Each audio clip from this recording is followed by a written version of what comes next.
tresno. Rasa sing rasane ra gila-gila. Sing bakal goyahne ati lan jiwa. Tresno bisa nggawe awake dhewe dewasa. Nanging kok bisa nggawe cilaka. Tresno. Tekanmu jadi misteri. Soswe jadi teka-teki. Bisa nglarani ati, kok bisa nggawe tuwuh pribadi. Tresno. Saktenane wujudmu kuwi kaya apa?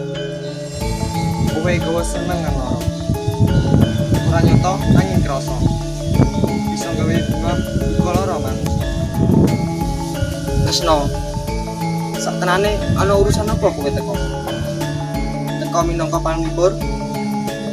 Teko mung nggawa pangarep-arep utawa amun teko arep ninggalke loro?